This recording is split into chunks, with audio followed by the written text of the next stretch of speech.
Hope it's loud enough where you can hear me from right here today. The best version of yourself is what's on my mind. What is the best version of yourself now? How do you see yourself now? The best version of yourself is simply, to me, and this is my opinion, is about having an open heart. And that means being accepting of who you are on both sides of that coin, your dark and your light, and how you feel about yourself and how you go about building yourself is the best that you can be. It doesn't mean you have to have a college degree, anything that they tell you you should have at a certain point in your life. That is false reality. The true reality is that it takes time to become that which you want to be. You see yourself as a process.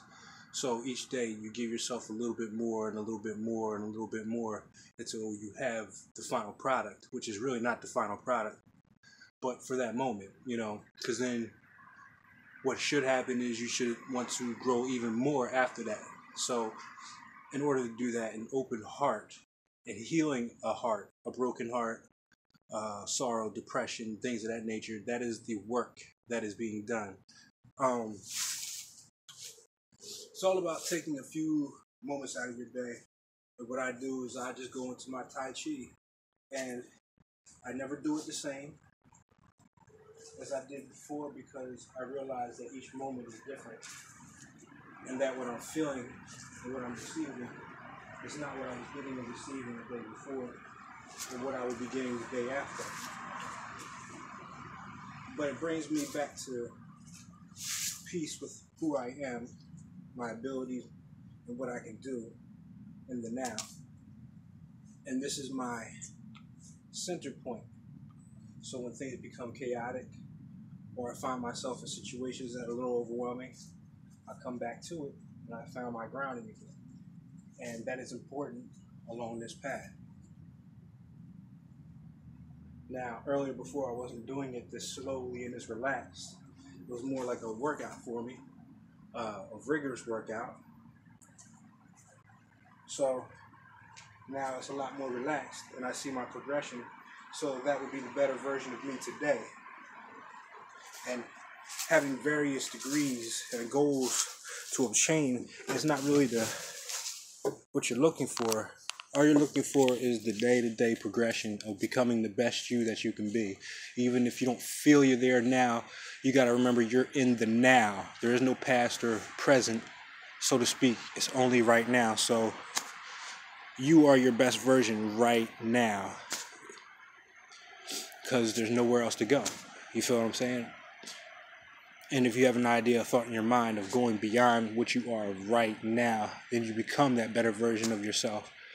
And you start living your best, most authentic, self-expressive life that you can.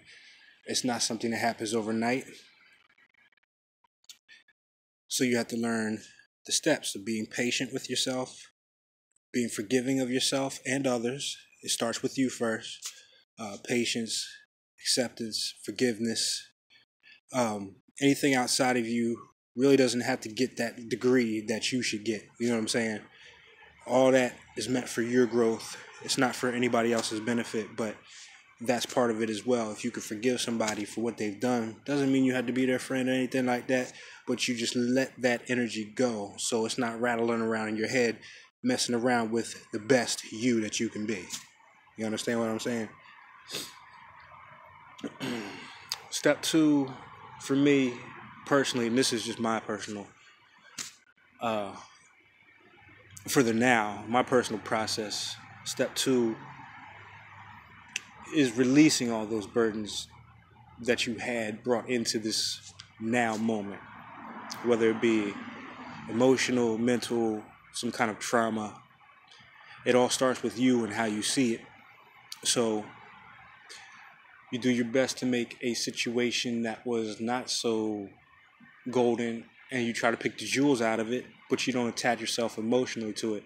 Think of it more as life is a big movie screen, and you are the director, the supporting actor, the actor, but really you're just a witness to everything that's going on, more so than in the role itself. So you're behind the lens watching your own life.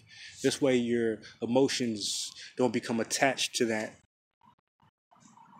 no longer become so attached to that, and gradually it will release as you just see it as a moment in time. And then you think about the big picture of things, of how long you've been here. Your own personal beliefs are going to filter into all this. Mine are, there is no one above or below me. I am unique, in what I do. There's nothing like me. There never will be ever again. And the confidence that builds through that helps you to become more of what you want to be. And that becomes easier the more you release. It's just like your computer when you have too much junk on there. You have the ads and all that other stuff, the cache and all that. You clear all that out so you can make room for something else to come in and fill that space.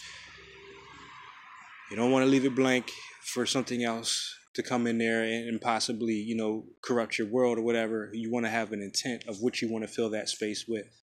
And the more you let go, the bigger the issue, the bigger the problem, the bigger the reward, the more energy will be allowed to fill in that space. And you have to allow that time and that process of healing to happen.